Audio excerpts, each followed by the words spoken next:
Esse é o supervisor da Vinha Minas Gerais.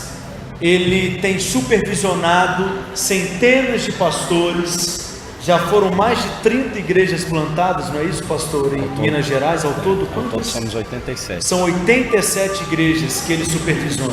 Amém. Glória a Deus. E já são alguns anos que nós temos sido mentoreado pela vida do pastor Azemar, e muito dos frutos que nós temos colhido é também resultado da unção que está sobre a vida dele. Nós reconhecemos essa unção, valorizamos essa unção, honramos essa unção e queremos desfrutar cada vez mais dela. Amém? Então aqui, pastor, é a sua casa, o senhor fica à vontade. Obrigado. Queremos orar por você. Eu preciso. Estenda as suas mãos para cá, meus irmãos.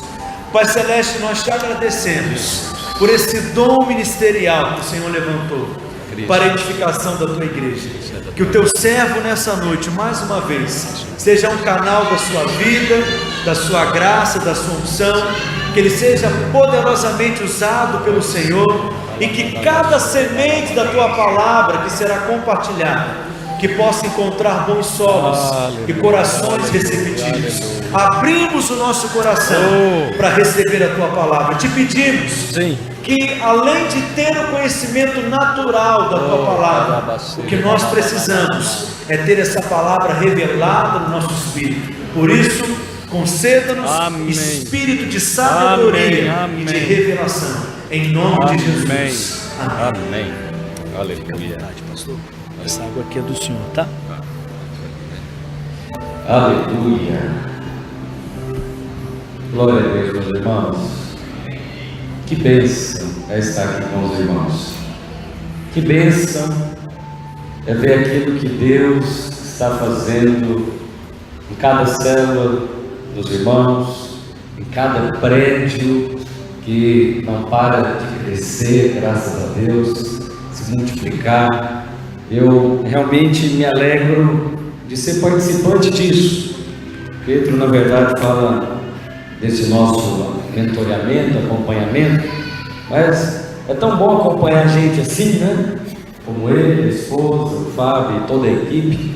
Na verdade, temos mais contato direto com eles, mas é uma bênção, porque o reino de Deus avança. Quantos creem no reino de Deus aqui? Nós não valorizamos a placa que está lá do lado de fora, mas valorizamos quem Deus colocou aqui dentro. Quem Deus colocou aqui dentro foi você. E você é um ministro de Deus. Você é um sacerdote do Senhor. E eu tenho certeza que Deus nos congregou aqui hoje só pode ser para nos abençoar. Porque não estava na minha agenda, estava na sua? Não.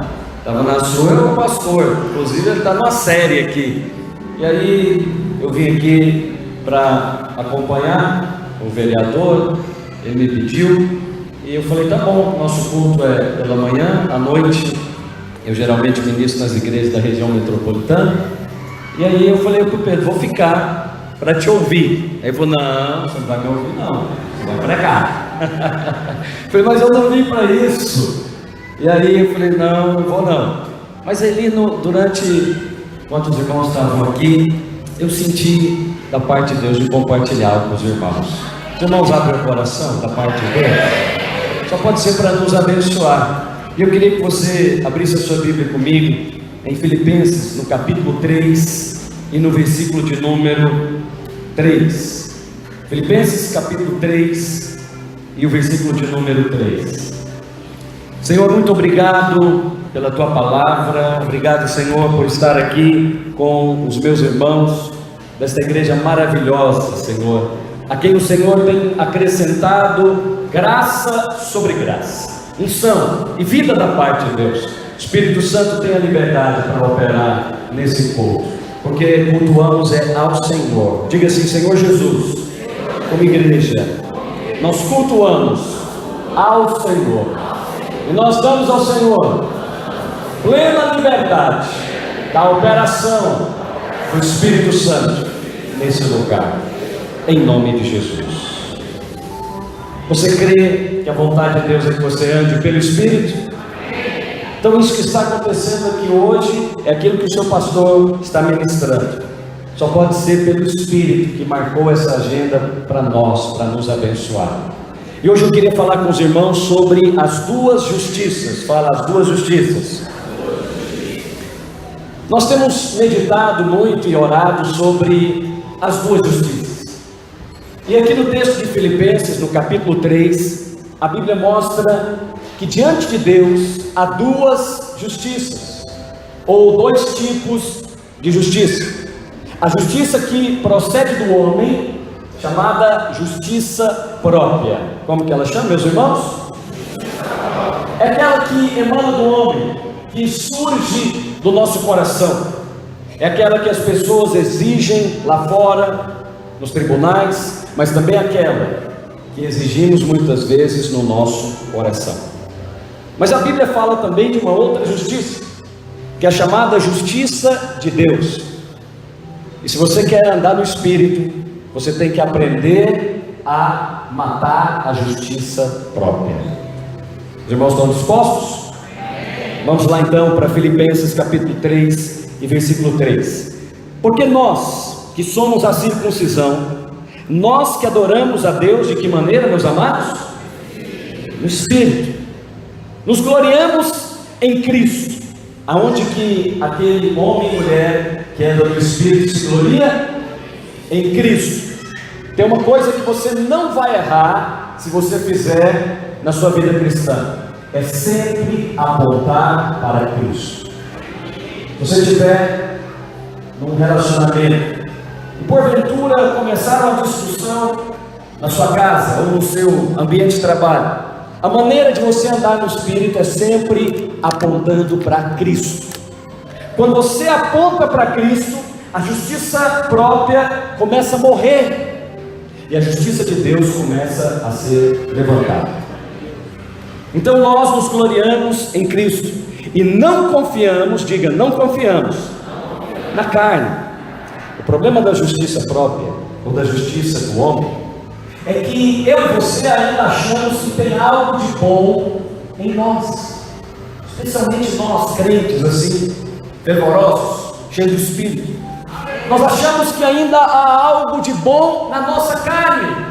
Mas meus amados, se você souber o que Deus pensa a respeito das obras da carne, Isaías 64 diz aquilo que ele pensa acerca das obras da carne. Ele chama de trapos de imundícia. Trapos de imundícia é aqueles trapos, aquelas faixas que a mulher usava nos dias da sua menstruação. Antigamente, você sabe, não existiam esses absorventes. E aquela mulher, por exemplo, que padecia de fluxo de sangue, era uma menstruação contínua. Como que elas faziam? Elas colocavam faixas. Aquelas faixas naturalmente ficavam ensopadas de sangue. É assim que Deus vê a justiça que procede do homem. Não me refiro à justiça lá dos tribunais, porque essa é necessária, amém? Não me refiro à meritocracia das empresas e das instituições, porque isso é necessário para a democracia funcionar. Mas aqui dentro, na casa de Deus, não pode ter justiça própria, porque senão não andaremos no Espírito, andaremos na carne. Quantos querem andar no Espírito aqui? Então diga, eu não confio na minha carne. O apóstolo Paulo vai falar agora, preste atenção. Se qualquer outro pensa que pode confiar na carne, eu ainda mais. Ele vai falar agora de certas qualificações que ele tinha. Circuncidado ao 8º dia, da linhagem de Israel, da tribo de Benjamim, hebreu de hebreus, quanto à lei, fariseu. Quer dizer, a seita mais severa do judaísmo era a seita dos fariseus. O apóstolo Paulo então era aquele tipo de religioso zeloso. Olha o que ele diz: quanto ao zelo, perseguidor da igreja. Agora aqui tem uma coisa, meus irmãos, que eu me admiro que está escrito. Olha o que a Escritura diz a respeito do tal Saulo de Tarso. Quanto à justiça que há na lei, diga, justiça que há na lei. Como que era o apóstolo? Naquela ocasião ele era apóstolo. Ele era Saulo de Tarso, ou perseguidor da igreja. Mas quanto à justiça que há na lei, o que ele diz acerca de si próprio? Perfeito. O Espírito Santo falou, pode escrever na Bíblia, eu concordo com você. Uau! O sujeito não tinha defeito. Realmente, se alguém tivesse que achar algo de bom em si, era o tal Saulo de Tarso. Porque o que ele falou, o Espírito Santo mandou pôr na Bíblia. Falou, rapaz, a sua justiça era boa mesmo. Quanto à justiça que há na lei, irrepreensível. Então compreenda uma coisa: existe uma justiça da lei. O apóstolo agora vai dizer qual é o nome dessa justiça. Quanto à lei, fariseu. Quanto ao zelo, perseguidor da igreja. Quanto à justiça que há na lei, irrepreensível. Não tinha do que reclamar do tal Saulo de Tarso religioso. Mas o que para mim era lucro, isto considerei perda por causa de Cristo. Tudo que você acabou de ler aqui, que para muitos cristãos é considerado lucro, nascer em uma família boa, ter posses, como o tal Saulo de Tarso tinha, ele era cidadão romano, título que aquele centurião disse, eu comprei por grande valor, pois ele disse, pois eu tenho por nascimento. Então, ele era nobre, de uma família nobre, homem estudado, cujo grego que ele escreveu as suas cartas, era difícil até de ser traduzido, erudito, e ele disse uma coisa que serve aqui para todos nós, a começar aqui da plataforma: toda essa justiça, ou todas essas qualificações, que julgamos ser grandes coisas, ele falou que ele considerou tudo isso como perda. E às vezes nos reunimos para buscar essas coisas. Não nos reunimos para buscar essas coisas, nos reunimos para buscar Cristo, nos reunimos para aprender a andar no Espírito, nos reunimos para recebermos mais dele, porque essa é a vontade de Deus, que cada um dos seus filhos seja mais cheio de Cristo. Agora, pastor, me explica um pouco mais da justiça própria. Vamos ler o texto, depois eu volto. Sim, deveras considero tudo como perda, por causa da sublimidade do conhecimento de Cristo meu Senhor, por amor do qual perdi todas as coisas. Agora ele vai aprofundar mais, olha o que ele vai dizer: e considero como lixo. Foi isso que ele falou? O que ele falou? Qual que é o texto que usa? Refúgio. Se tem alguém que trabalha com indústria, você sabe o que significa a palavra refúgio. Refúgio é algo que nem se pode colocar no lixo, porque contamina o próprio lixo.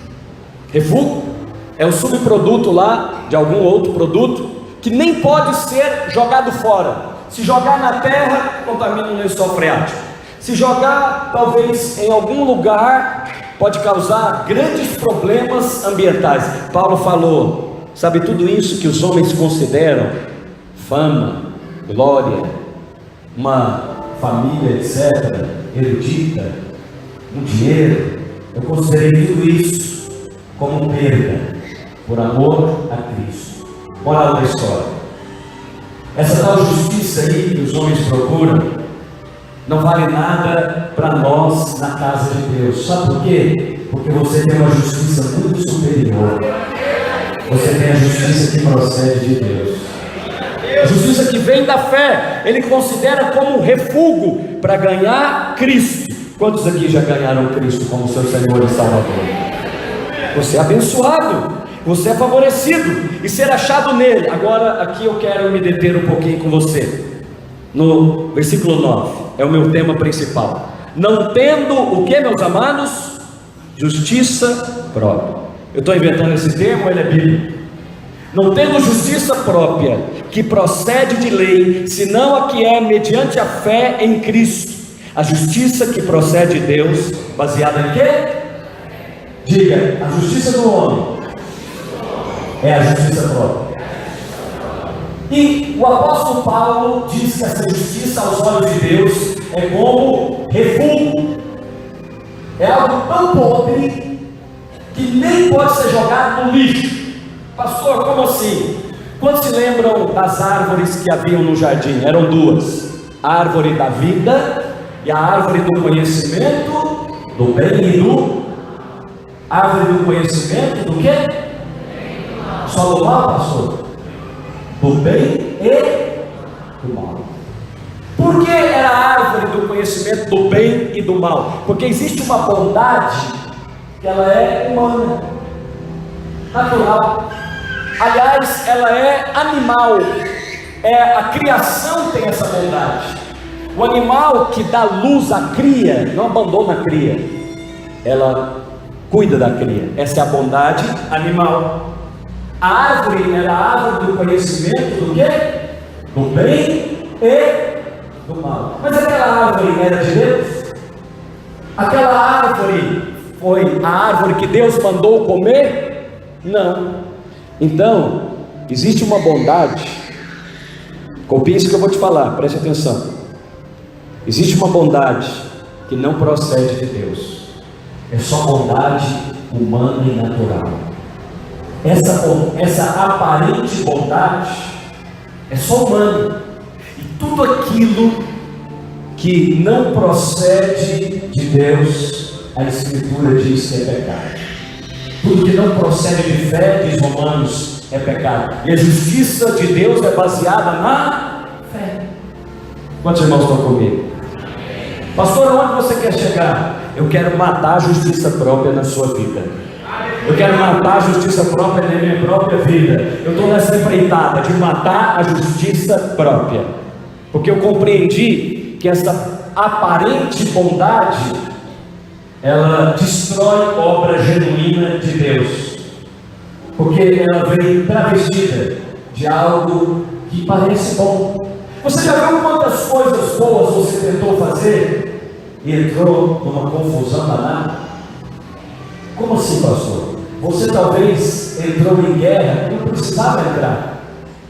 Você talvez foi apartar briga que nem era sua. Por quê? Porque resolveu não andar no espírito, mas andar por uma aparente bondade. Alguém está comigo?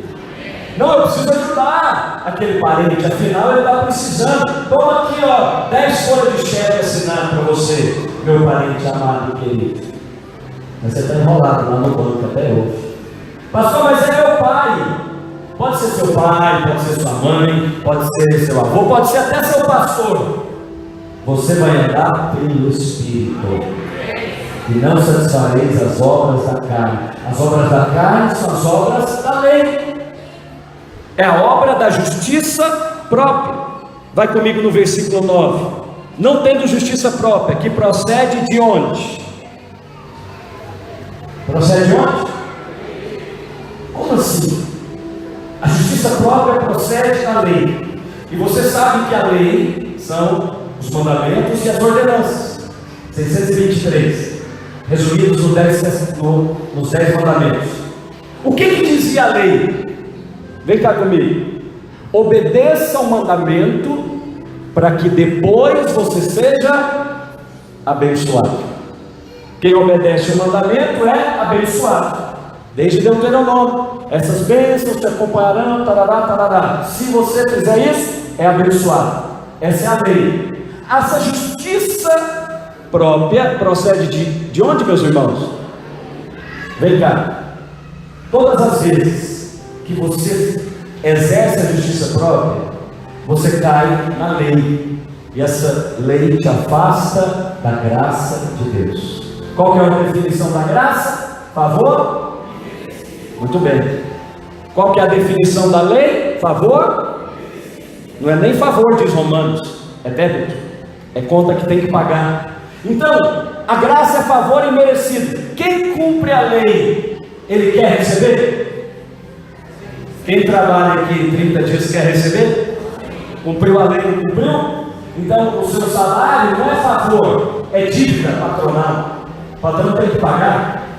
Então não é favor, você não precisa pedir por favor. Mas e quem não trabalhou e mesmo assim quer receber? Diz o texto de Romanos.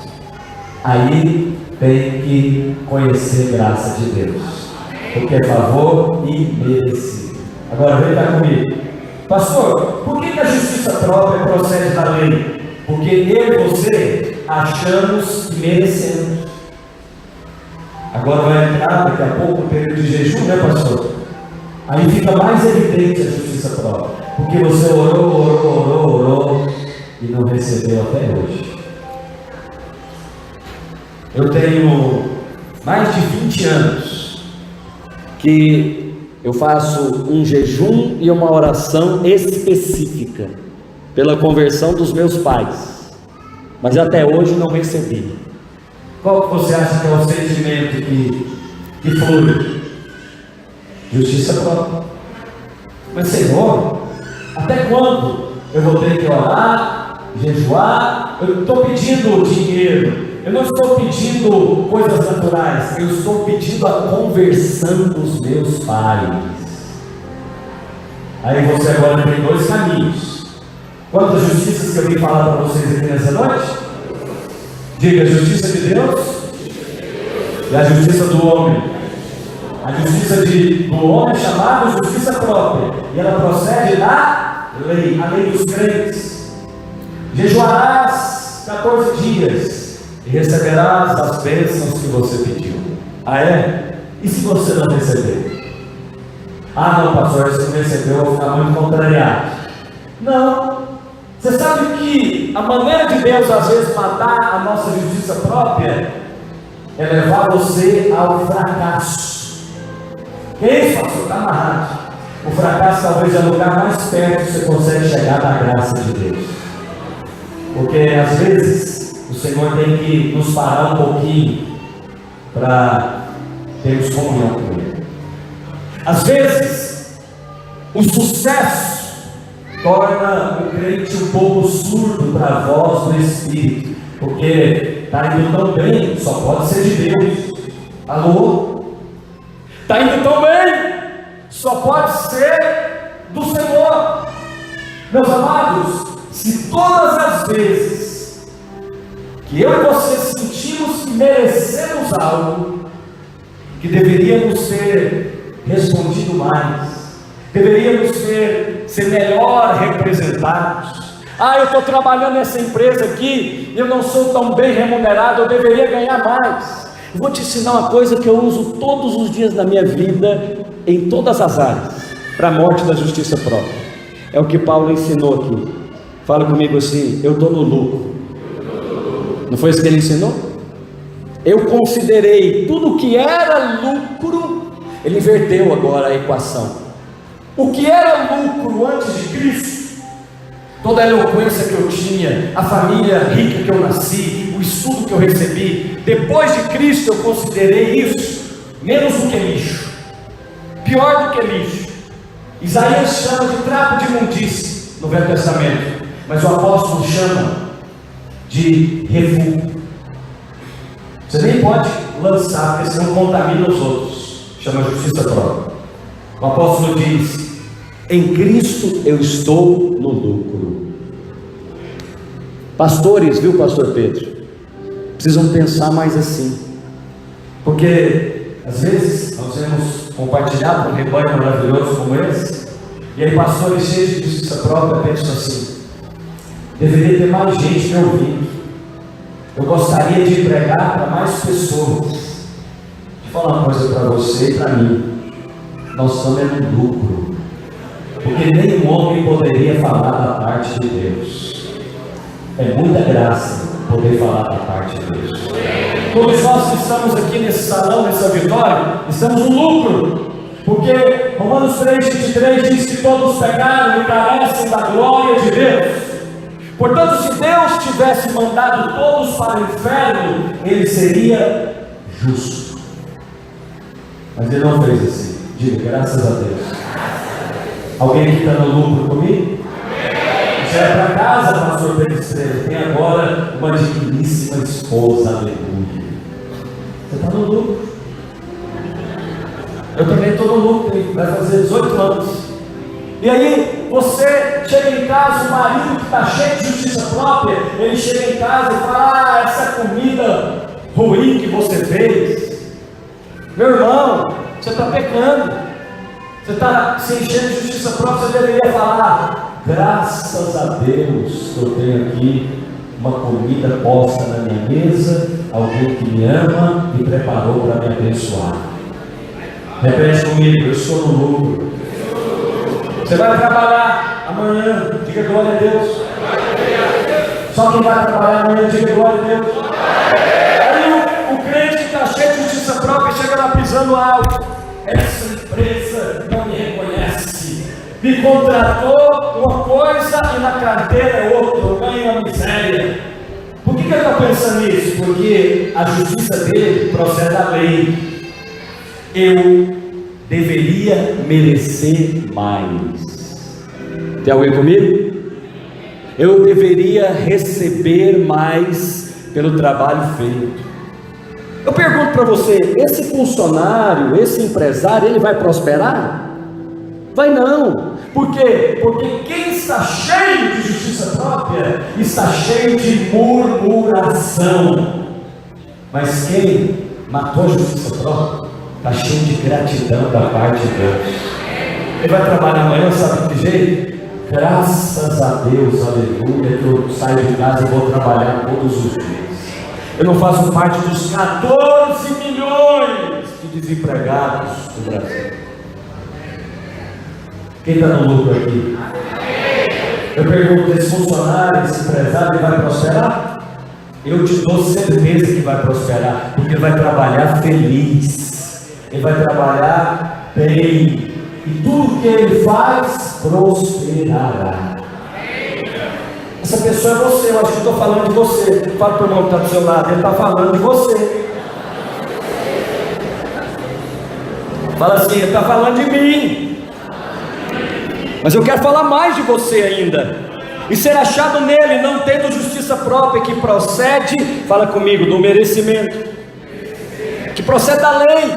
Da lei é favor merecido. Eu fiz, por isso eu mereço uma pensão. Até na vida da igreja. Ó, pastor, estou aqui de voluntário, viu? Vê se faz pelo menos menção no meu nome. Mas eu achei que nós estávamos baseados em outra justiça. Deixa eu falar da segunda justiça, que é aquela, que é a justiça que procede de Deus. Diga: a justiça de Deus. E a justiça de Deus, diz o texto, é baseada na lei? Não, é baseada na fé. Agora, para receber essa justiça, você precisa crer na graça de Deus, porque não vai ser por nenhum merecimento seu, vai ser exclusivamente pela graça de Deus. Mas naquele dia, vem cá, não é simples receber a justiça que procede de Deus, porque ela exige fé. Naquele dia que você foi trabalhar, e os seus colegas de trabalho, antes que você chegasse, falaram para você: olha, antes de você trabalhar, dá uma subidinha lá na diretoria, o patrão quer falar com você. Aí o que você pensa? Diga comigo: misericórdia. Ó, a justiça que procede da lei. O que a pessoa imediatamente pensa? Fala para mim: o que eu fiz? Muito bem, você está entendendo o que eu estou falando? Parece que eu estou falando de alguém aqui, aleluia. Vamos falar da justiça própria? Você vai entender um pouco mais. Hoje, domingo do Senhor, aleluia. Mas o irmão não veio ao culto. E aí o pastor e os pastores aqui, com pastores zelosos que são, ligam para o irmão amanhã. E aí o irmão vê o telefone lá: o pastor teve estranho. O que ele pensa? Imediatamente, repete a frase que você falou agora há pouco. O que eu fiz? Por que você pensa isso? Porque você, filho, e eu somos tendenciosos a qual justiça? A que procede do homem ou a de Deus? Em primeiro lugar, sempre do homem. A sua mente foi preparada para a justiça do homem, para exigir seus direitos, para quebrar o pau, desculpa a palavra, para bater boca, para argumentar, para ser cheio de razão. Aleluia. Agora tem um pastor na outra. Ele que faz isso. Vai fazer 50 anos, eu estou com 40 só. Amados, diga: a justiça de Deus procede da fé. Agora vamos fazer o mesmo exercício. Vamos fazer o exercício eclesiástico e o profissional. Vamos voltar para o profissional. Você perguntou agora por que eu fiz, né? Sabe por que você perguntou? Você está igual Adão lá no jardim. A nudez de Adão gerou nele medo de Deus, vergonha de Deus, culpa e condenação. O que ele fez depois que ele viu que estava nu? Gênesis 3:7. Ele fez o quê? Coloca aí Gênesis 3:7, por favor. Porque tive medo, diz a Escritura, me escondi. Ele viu que estava nu. O que ele fez? Teve medo. E porque teve medo, se escondeu. Vem cá comigo agora. Quem olha muito para si, para a sua justiça própria, o que ele sente? Medo. Por que ele sente medo? Porque ele sabe que aquela justiça não agrada a Deus. Abriram os olhos, tivemos, e percebendo que estavam nus, cozeram folhas de figueira e fizeram cinta para si. Por isso que Jesus amaldiçoou aquela figueira,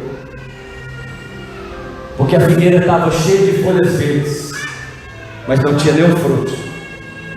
Eu pergunto: as folhas de figueira que Adão fez resolveu o problema? Se tivesse resolvido, não precisava esconder, não é verdade?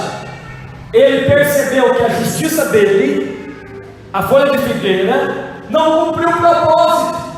Aí ele falou: não resolveu. E não resolve mesmo. E todas as vezes que eu e você operamos na justiça própria, você tem uma percepção espiritual: esse negócio não resolveu não. Eu preciso voltar para a justiça que procede de Deus. Parece que isso que eu fiz, o nome disso é andar no Espírito. Parece que isso que eu fiz não está muito no Espírito. Eu preciso voltar para o Espírito. Quem está comigo? Então eu quero falar para você nessa noite: volta agora para a justiça que procede da fé. Volta para a justiça que procede da fé. Então, se amanhã você for chamado pelo seu patrão, ao chegar lá, os seus colegas falarem: ele quer conversar com você na diretoria, lembra disso. Eu vou baseado na justiça que procede da fé. Eu vou subir por aquelas escadas e só pode ter uma resposta para mim: Deus está planejando uma maneira de me abençoar. Aleluia, aleluia, aleluia, glória a Deus.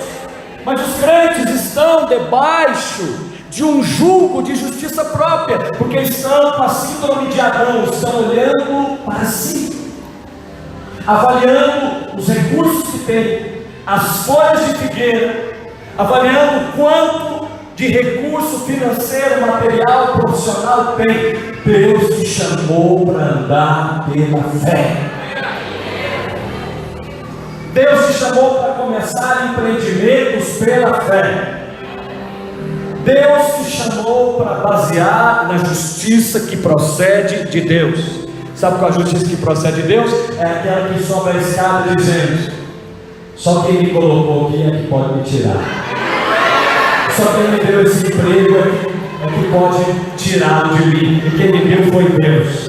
Só quem me deu essa empresa é que pode tirá-la. E se Deus, presta atenção no que eu vou te falar, olha como é que muda a postura de um filho de Deus. Ele sobe cheio de fé, mas o outro, baseado na justiça própria, sobe cheio de condenação. Ele está olhando na folha da figueira pensando: o que eu fiz? O que eu fiz? Aí o crente que está aqui, faltou o culto, e aí o pastor liga e ele pensa: o que eu fiz? Ele já está olhando para a figueira, ele está olhando: não, você não fez nada, filho. O pastor está te ligando para te abençoar. Aleluia. Está ligando para convidar você para o almoço amanhã na casa dele. Tem que exercer fé, tem ou não tem? Normalmente é o contrário. A ovelha convida o pastor, mas você tem que exercitar a fé. Quantos irmãos estão comigo? Então, eu quero concluir com você dizendo o seguinte: você está no lucro. Você está no lucro. Mas eu também estou no lucro. E nós estamos no lucro. Se você pensa assim, você fecha a porta da justiça própria na sua vida. Sabe o que vai acontecer no seu casamento? Vai acabar a contenda. Porque quando a contenda começar, quando o diabo mandar a seta da justiça própria aparecer no seu coração, você vai pensar: vou lembrar da pregação aqui, eu estou dando espírito, eu estou no lucro. Aleluia. Essa que tem para comer, está na bênção. Aleluia. Essa empresa aqui que eu estou trabalhando, está na bênção. Deus é bom, porque eu estou no lucro. O que eu recebo não é o que eu mereço. O que eu recebo é infinitamente mais do que eu podia pensar ou imaginar. O nome disso é graça de Deus. Está lá em Efésios 3:20, olha, aquele que é poderoso para fazer só um pouquinho que você está pensando e imaginando, fazer conforme a sua medida. Não! O texto diz: olha, aquele que é poderoso para fazer infinitamente mais. Coloca, por favor, Efésios 3:20. É o texto de professor de português da Paulo, né? Colocou todos os advérbios juntos aí.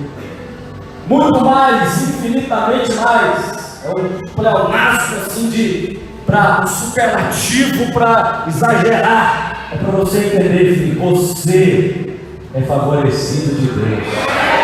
Então hoje vamos fazer um combinado aqui. Por favor, desista da justiça própria e venha andar na justiça que procede do Calvário. A justiça que procede da lei diz: eu faço para depois ser abençoado. A justiça que procede de Deus, ela pensa diferente.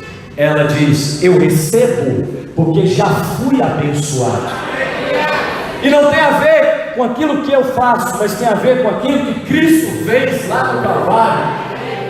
Então, pastor, o meu comportamento não importa mais diante da justiça que procede de Deus? Não, porque eu vim aqui para te contar que o objetivo do planeta e do universo não é você.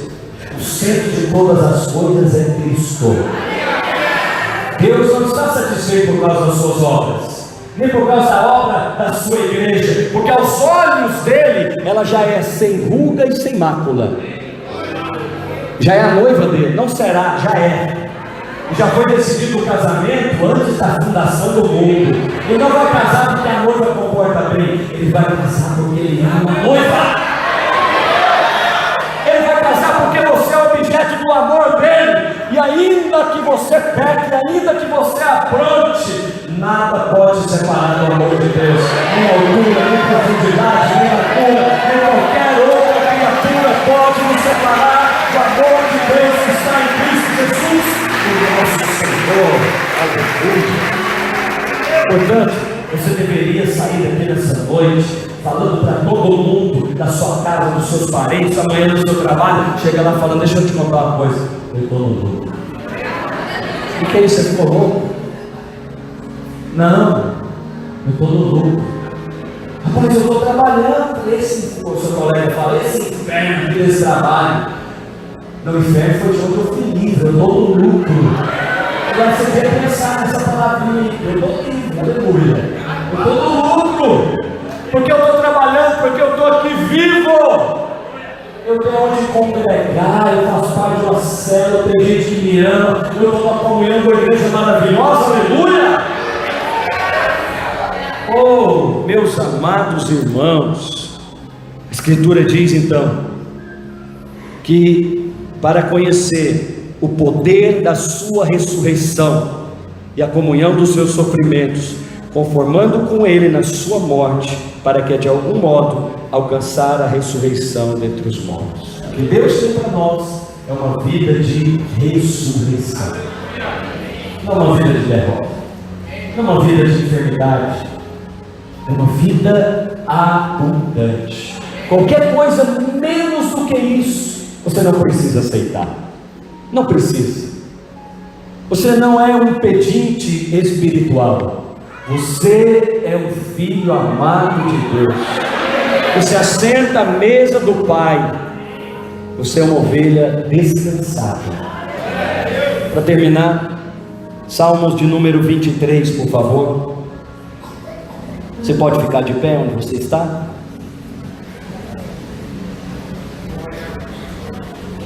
Eu gostaria também de profetizar. Alguém aqui na nossa igreja que trabalha com aviação, peça de aviação, manutenção de aviação, alguma coisa, aviação. Levanta a mão. Tem alguém? Aonde? Aqui na galeria também? Ok. É alguma coisa com a manutenção de aeronave, peça, aviação. Eu tenho a palavra de Deus para você, específica nessa área. Cadê os irmãos? Bom, Deus está planejando uma maneira de abençoar você lá no seu trabalho. Mais do que isso, Deus está planejando uma maneira de empreender o seu negócio, que tem a ver com essa parte específica da manutenção, da aviação, etc. Eu não sei se você está pensando a respeito disso, mas Deus está pensando a respeito disso. O que talvez você precisa é basear na justiça que procede de Deus, e ela não exige dinheiro, ela exige fé. Deus não precisa do meu e do seu dinheiro, porque Ele não trabalha com essas coisas, Ele trabalha com fé.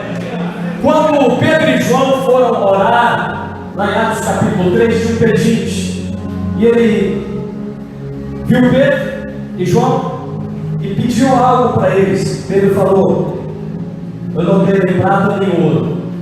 Como é que os pregadores de prosperidade fazem com esse versículo, né, pastor? Eu não tinha nada, estou zerado, hein? Aí falando, pastor de meia tigela, está zerado. Eu estou bem acompanhado, estou com Pedro e com João. E aí ele falou: não tem dinheiro, mas o que eu tenho eu te dou. Então, pega essa palavra e põe dentro do seu coração, você profissional liberal, empreendedor, empresário. Deus não precisa dar a você dinheiro para você prosperar. Você não precisa de dinheiro para prosperar. Você não precisa de dinheiro para começar esse novo empreendimento. O que você precisa é do poder de Deus. E essas pessoas aí da aviação, dessa parte de peça, recebem o poder de Deus para crescer o seu negócio. Amém? Pastor Pedro, eu queria também profetizar sobre a sua vida e a vida da igreja. Sei que meu tempo acabou, mas eu queria profetizar sobre a vida de todos os irmãos e a vida da igreja. O que vocês têm experimentado como igreja é a expressão mínima daquilo que Cristo quer fazer com os irmãos na cidade. Mas agora, pastor Pedro e toda a equipe, vai começar uma nova fase, que é a lei da cidade. É a lei da cidade. Não é só a sua igreja na cidade, é a sua igreja no Brasil. Não é só a sua igreja na cidade, é a sua igreja na cidade, no Brasil e nas nações. Deus está planejando levar vocês para as nações. Deus está planejando aqui no meio dos irmãos separar pessoas para a obra missionária. Deus está preparando aqui no meio da sua equipe pastoral pastores que não vão ficar com você, eles vão ser enviados para outras nações. O ministério dos irmãos não é só um ministério na cidade, é um ministério na nação e nas nações. Senti muito forte isso no coração, quero liberar isso para vocês. Vai acontecer espontaneamente. Você não precisa procurar, você não precisa vir aqui pedir algo para o pastor. Vocês verão se manifestando aqui. Assim como aquela irmã foi estudar fora, vai estudar fora. É assim que vai ser. O ramo aqui, uma chama, melhor dizendo, o metodista, é lançada e pega fogo lá onde ela está.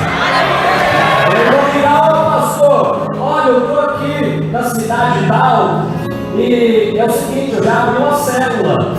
E o Senhor vai mandar aqui o pastor para batizar o povo. O quê? Qual cidade? Ah, é lá no interior, lá no Goiás. Aleluia. Lá em Goiânia, aleluia. Quantos irmãos foi isso? Levanta a sua mão. Recebe essa palavra. Diga, Senhor Jesus, eu recebo essa palavra para mim, para a minha igreja. Eu recebo, Senhor, a justiça que procede da fé. Senhor Jesus, eu rejeito agora toda justiça própria. Eu rejeito agora toda confiança na minha própria carne, no meu merecimento. Eu recebo a justiça que procede de Deus.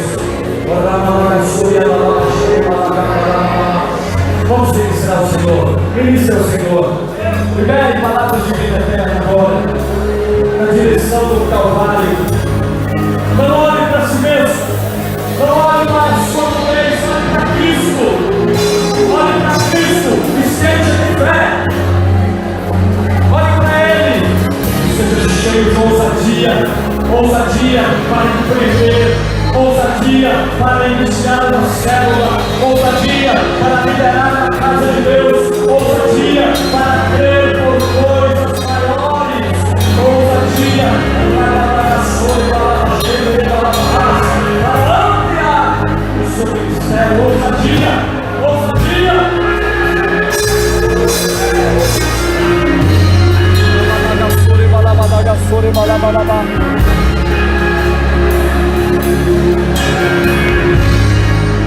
Uou!